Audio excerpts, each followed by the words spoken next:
quando se fala de Abdias do Nascimento, a gente lembra de Franca, que ele é um francano, né? Sim. Nascido naquela cidade.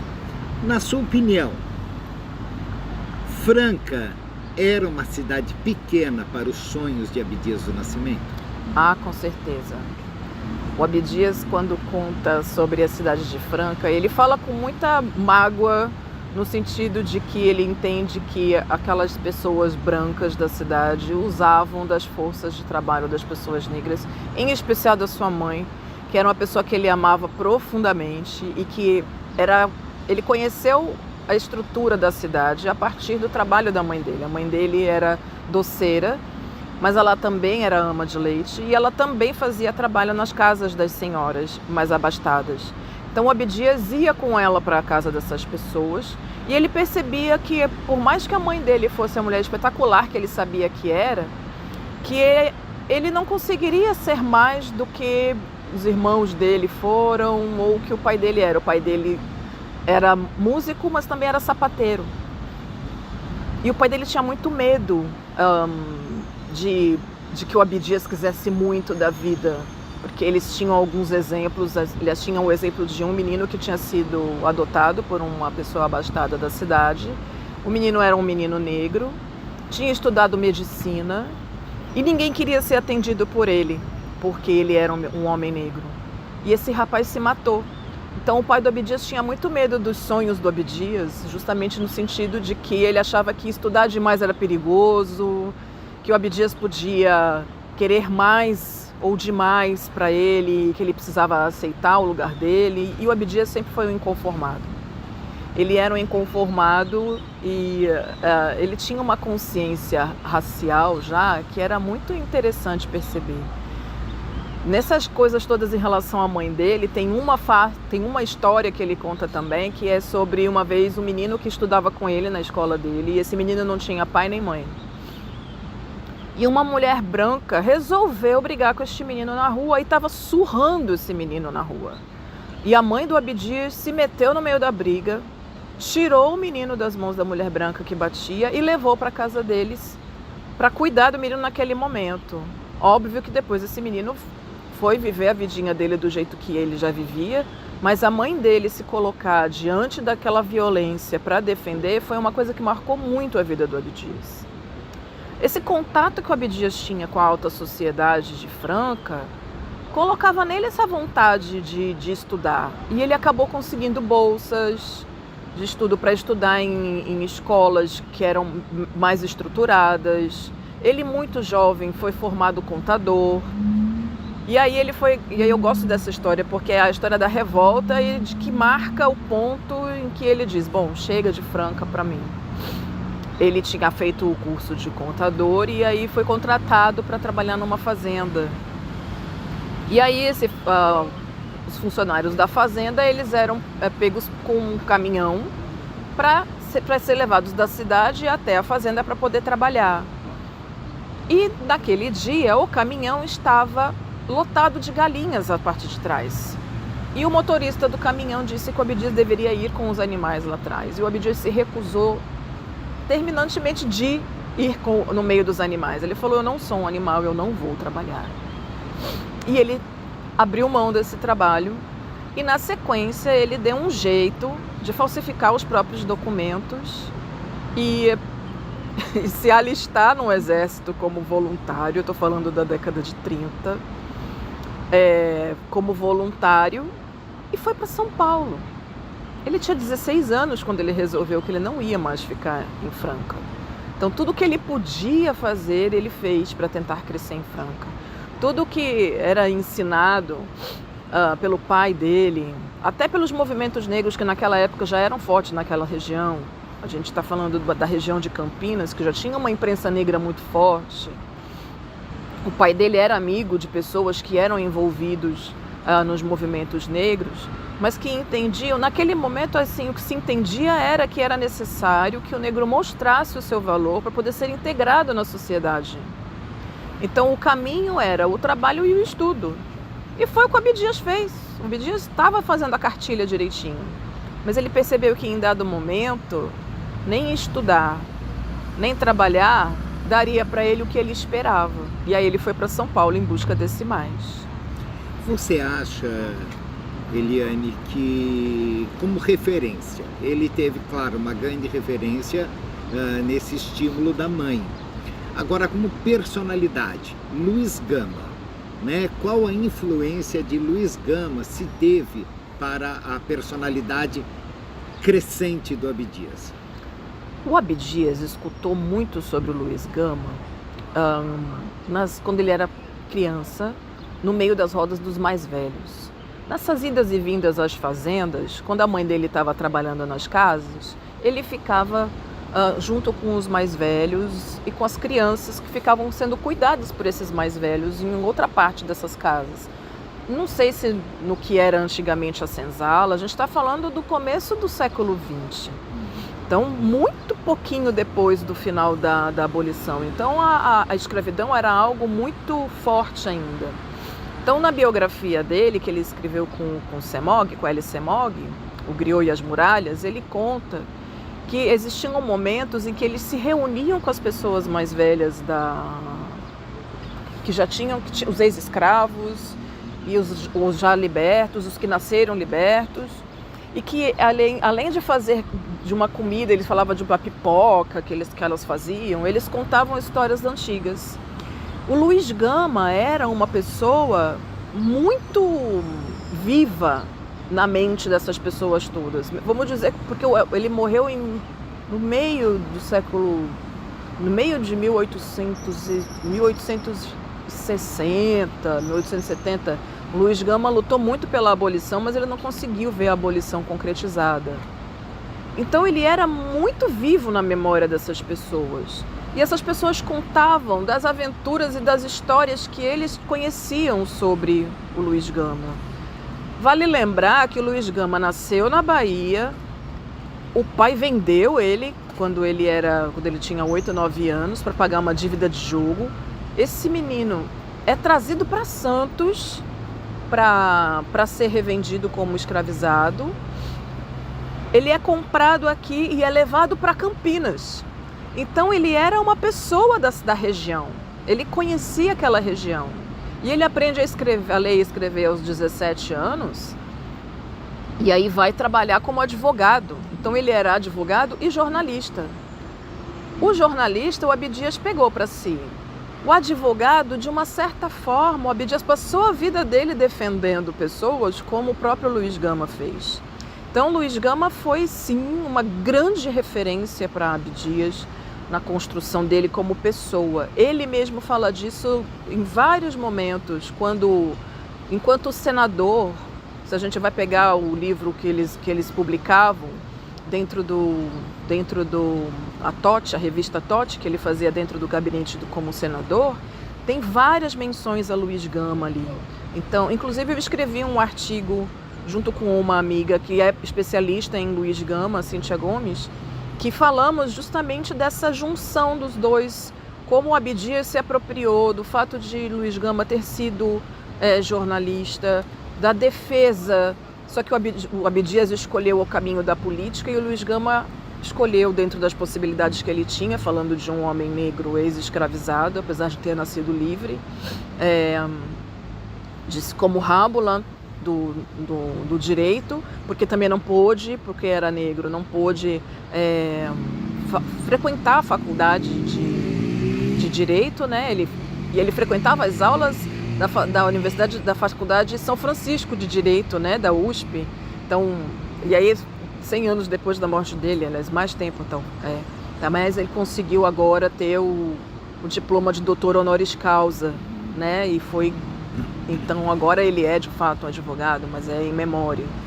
Então o Abdias teve sim essa, não por conhecer pessoalmente, mas por conhecer muito proximamente, porque vamos pensar que ele nasceu 50 anos depois da morte do Luiz Gama. Então era uma memória muito forte na vida das pessoas.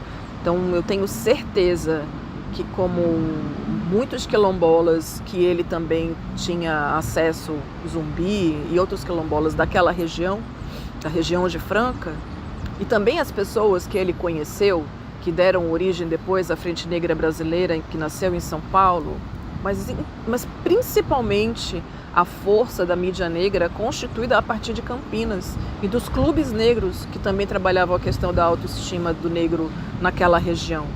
Então, e que é pouco falado, né? É bem pouco falado. Então, o Abdias teve com certeza a influência dessa vida do Luiz Gama a partir do que os mais velhos contaram para ele, mas também do que essa mídia negra mostrou para ele sobre o próprio Luiz Gama e sobre a importância da comunicação, do jornalismo como uma ferramenta de emancipação do povo negro. Eliane, existe às vezes uma dúvida, uma certa curiosidade das pessoas. Abdias era um homem de direita, ele era um esquerdista, o que ele era? Ou ele apenas tinha o sonho de conquistas? O Abdias era um homem negro. O Abdias, ele entendia que nem a esquerda nem a direita davam conta das nossas demandas. E nesse seu processo de construção, enquanto intelectual, enquanto ativista, ele desenvolveu uma forma de lidar, ele escreveu uma proposta política que não está nem à direita e nem à esquerda, que foi o quilombismo. E o quilombismo nasce a partir das experiências que ele teve na direita, porque muita gente pensa que a Frente Negra Brasileira era um espaço de esquerda. Não, a Frente Negra Brasileira era ultranacionalista, com uma vontade fascista de entender esse posicionamento da pessoa negra dentro da estrutura como que era necessário de alguma forma fazer o que os brancos diziam que era o certo, porque só podia ser aquele o caminho. Tanto que um dos presidentes, o primeiro grande presidente da Frente Negra Brasileira, ele era um monarquista, ele queria que voltasse o tempo da monarquia. Então, pensar num tipo de coisa nesse sentido é absurdo. Mas o Abdias precisou vivenciar a experiência na Frente Negra Brasileira para conhecer uma série de pessoas e para conhecer formas de luta. Que foi por isso que foi muito importante para ele. Dentro da Frente Negra, ele entendeu a importância da educação, a importância da mídia, né, do jornalismo, de novo o jornalismo. Então ele vê com o Luiz Gama o espaço da utilização do jornal como um espaço de emancipação. A Frente Negra Brasileira fazia a mesma coisa, também inspirada nas ações do Luiz Gama. Haviam reuniões de pensamento político, como é que o homem negro se comporta dentro da sociedade. Mas também existia uma parte dentro da Frente Negra que fazia embates corpo a corpo com a direita ou com as pessoas que eram contra os posicionamentos do negro ou com as pessoas abertamente racistas. Então o Abdias ele acaba entrando num processo de... ele estava numa encruzilhada. Se por um lado ele entendia que para fazer a coisa para você conseguir emancipação negra, você tinha que se aproximar do que o branco dizia, e mesmo assim, e mesmo fazendo, você não conseguia ascender socialmente, ele falou, bom, tô aqui no meio dos negros vendo como é que a coisa funciona, eu vou ali com esse pessoal do exército para ver como é que a direita me coloca também, e aí ele vai participar das ações do integralismo, que mais fortalece ainda. Então, assim, uma coisa que para ele era muito importante, ele era brasileiro, acima de tudo. E depois, conforme ele vai passando o tempo, ele entende que ele é um africano em diáspora. Né? Quando ele começa a pensar no pensamento panafricanista, quando ele tem acesso ao pensamento panafricanista, ele entende que ele é um africano em diáspora. Mas ele defendeu o Brasil até o fim. Para ele, o que era mais importante era o negro brasileiro. Como é que o negro brasileiro vai lidar com esse país que não quer que a gente exista? E a luta dele sempre foi por isso. Então, o Abdias, ele vai para o integralismo. No integralismo, ele também percebe que falar de preto é um problema. E aí ele fica, gente, nem direita nem esquerda, o que fazemos nós? Mas o que ele percebe? Que é possível pensar na construção de um diálogo. E como é que a gente dialoga com essa galera?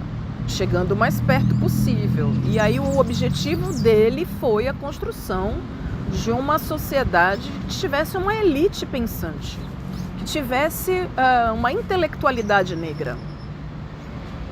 E aí ele passa então a buscar construir isso. E aí, depois de muitas coisas, mas quando ele está no Rio de Janeiro, já em 44, 45, já com a ideia construída do TEM, do Teatro Experimental do Negro, é nesse sentido que ele constrói o TEM. Ele constrói o TEM, primeiro, para fazer com que pare de achar que o negro não é capaz de estar nos palcos brasileiros de teatro. O teatro era a grande manifestação cultural, intelectual e cultural da elite naquele momento. Então ele resolve que, ok, como é que a gente faz isso? E aí ele não faz isso sozinho, que é muito importante que se diga. O Abdias conseguiu tudo o que ele conseguiu porque ele sempre fez as coisas em grupo. Ele sempre fez as coisas de forma... Ele tinha ideias, mas ele sempre buscava apoio nas pessoas. Então, a grande sacada dele sempre foi ser um cara que tinha sempre boas relações. Creio que quando ele ficou mais velho, a gente entrou numa relação de amor e ódio, assim, porque ele era bastante radical. Então, ou amavam ele ou odiavam ele. Mas na caminhada, ele sempre fez muitas parcerias. E no Teatro Experimental do Negro não foi diferente. O Teatro Experimental do Negro conseguiu o que conseguiu por causa desses espaços que ele ia batendo com sua cara de pau. Então, ele fez uma parceria interessante com o Pascoal Carlos Magno para iniciar o processo. E aí depois o Pascoal Carlos Magno tentou roubar dele o Teatro Experimental do Negro, dizendo que ele tinha criado, e o Abdias disse: não, senhor, a ideia foi minha, você não vem que não tem. Mas ele saiu dando entrevista por aí dizendo que ele tinha criado, porque foi numa assembleia sobre teatro brasileiro que o Pascoal Carlos Magno organizou na UNE, que o Abdias conseguiu organizar, e num espaço cedido pelo Pascoal Carlos Magno, ali na UNE era uma sala de ensaio para eles poderem começarem a ter as ações do TEM, e que também acontecia nesse mesmo espaço uma sala de alfabetização. Ele estava de verdade obstinado em construir uma intelectualidade negra. Resistência no ar, a história não pode calar.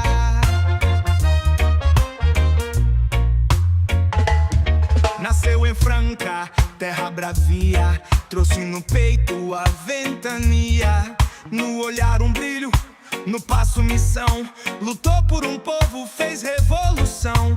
Tentaram prender, tentaram calar, mas sua voz não para de ecoar. Do teatro ao mundo, fez renascer a cultura negra, seu grande poder. Oh, oh, Abdias chama imortal,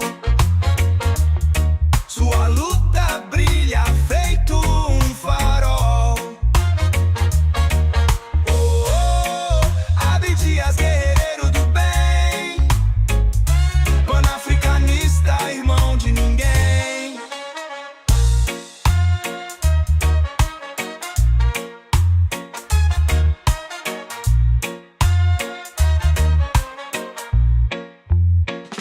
No Carandiru tentaram apagar, mas sua força só fez iluminar. Criou o teatro, contou a verdade, fez do seu nome um grito de liberdade. Tentaram prender, tentaram calar, mas sua voz não para de ecoar. Do teatro ao mundo, fez renascer a cultura negra, seu grande poder. Oh, oh, Abdias chama imortal, sua luta brilha feito um farol. Oh, oh, Abdias, guerreiro